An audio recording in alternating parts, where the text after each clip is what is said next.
मिरज पूर्व भागात गेल्या 8 दिवसांपासून चोरट्यांचा धुमाकूळ। मिरज पूर्व भागातील गावांमध्ये गेले 8 दिवसांपासून चोरट्यांनी धुमाकूळ घातलाय।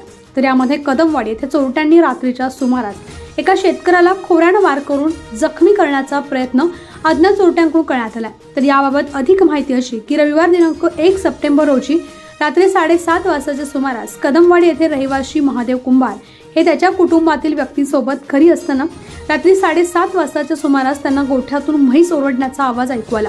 त्यांनी घरामधील टॉर्च घेऊन गोठ्याकडे ते जाऊ लागले, मात्र यावेळी टॉर्चचा उजेड पाहून अज्ञात चोरट्यांनी त्यांच्या दिशेने खोरा फेकला।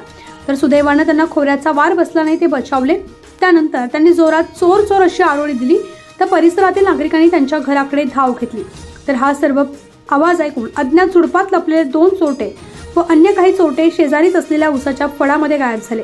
तर ग्रामस्थांनी परिसरात रात्रभर चोरांचा शोध घेतला, मात्र चोरटे काही आढळून आले नाहीत। यानंतर पुन्हा कदमवाडी परिसरामध्ये अन्य 2 कुटुंबांच्या घरावरती या चोरट्यांनी हल्ला केला।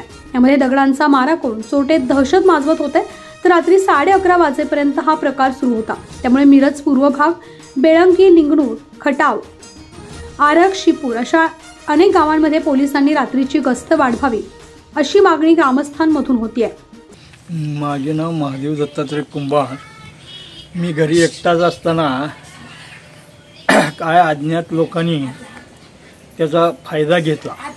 मी घरातून बाहेर येतो, पण येतेवेळी जरा मसरांनी धडपड केली म्हणून मी मसरांच्या गोठ्याकडे जात असताना त्यांनी मसराच्या गोठ्यातून कुणाचा तो खोऱ्याचा माझ्या अंगावरती वर्षाव केला।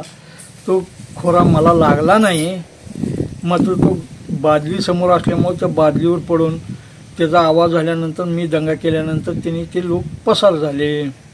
ते प्रत्यक्षात 2 तरी माझ्या नजरेस पडले। भांडाफोड न्यूज साठी सहसंपादक दिलीप बनसोडे, लिंगणूरहून।